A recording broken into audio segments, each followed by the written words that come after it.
We paid £650 for this trailer, but it used to look like this. But over the last few months, we turned it into this. Even made the door bigger so I could fit in. And today we're going to give you a quick tour. So as you can see, it's completely different to how it originally started. We've made the door bigger because it was here before, and I think it was even narrower, wasn't it? Yeah, it was really small. Yeah, it was quite narrow, so we made it bigger because obviously I'm quite tall, Nikki's quite tall. Hatch wasn't there, so that's one hatch, but then we also thought it'd be a good idea to have a second servant hatch. So originally this was like a drawbridge, I called it. So where the horses would have like climbed up into the trailer, and this was actually up here, wasn't it? And so this thing here, this pin, used to be right there, where that little bit of thing is. And then we cut it down and we created a hatch that matched the hatch at the front. But we've tried to create or keep some of the original features. That's why we kept this here. Yeah, this is all original. And these are actually fake, didn't I? So I re-welded them, or fake welded them back on so it looked like they were real. And the power. So when the trailer's stationary as it is, we are hooked up to the house and we've got a 32 amp commando socket at the back of the trailer. And then, but at an event, we have this huge generator, which is super powerful, but also very noisy, which is powered by our gas. So yeah, everything runs off the generator when we're at an event, unless we can hook up to some sort of power source, which is ideal because the generator is really noisy and sometimes you can't even hear yourself talk, can you? All right, let's have a look inside the trailer. It's ready for coffee. Right, let's go inside the trailer. So this is where everything happens. This is the Conti CC102 compact. It's a really good machine. It is fully electric. We did think about going dual fuel, but I didn't really want gas inside the trailer.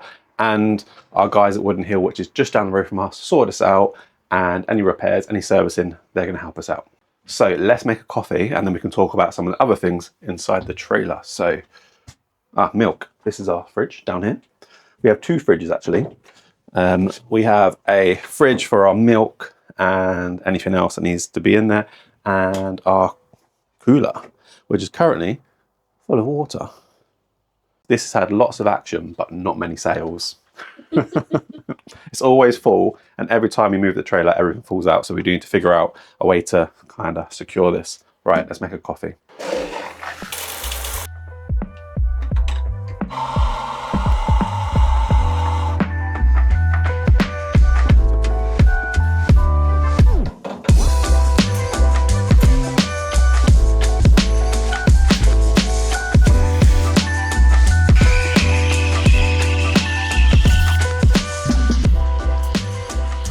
Very bubbly.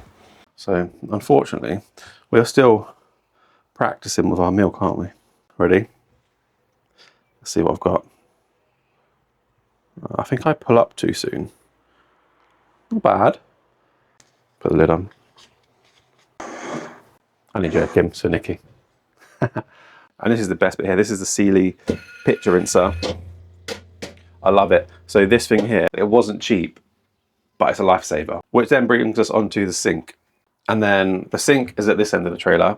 So this is for hand washing and utensils, but we don't actually use this part very often because we've got the pitcher rinser, which, like I said, is a lifesaver. Without that, we'd be like always here washing things and getting in each other's way. We didn't want the small bowls, but now having it here, it is quite big, and I can understand why people do have the smaller bowls. They don't look as nice, but they do give you more sort of surface area to work with, don't they? Yeah, but this works well. Yeah, and then we've got our hose, which we can hopefully, if it's on, there we go. Water. So underneath we have simple setup. We also keep some of our cleaning products down here. So we've got a SureFlow pump and accumulator, and our water heater, which is a 1.5 kilowatt water heater. So that's how we get our hot water and cold water up to our sink. And then that also brings us over back onto the water setup for the espresso machine and pitcher rinser. So a lot of setups will have a flow jet, but we needed to make sure we could get water from here and to here to split the pipe. So underneath, again, we've got 325 litres of cold water, waste at the back, filter for the espresso machine, and then another SureFlow water pump which splits off and gives water to both our pitcher rinser and espresso machine. But yeah, loads of water capacity. I think only once we got through all of it in at an event. Otherwise, We normally get for about 25 litres, I reckon, at an event. Bit of storage, a lovely seat. When it gets a bit tiring, we'll sit down. Fire extinguishers, and then more storage. Not very clean, not very tidy. This is where we hang our bits and bobs. Oh, and there's a shelf up here. You can't really see it, but there is a shelf along the top there. So when we set up for an event, we do put things on the shelf. We'll put the, what do we put here? Syrups. Syrups go here.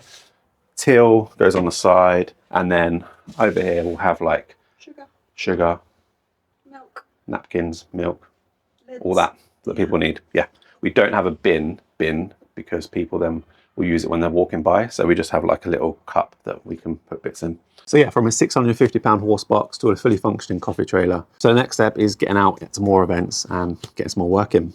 So if you want to follow along with that, stick around. See you later. See you in the next one. See you next time.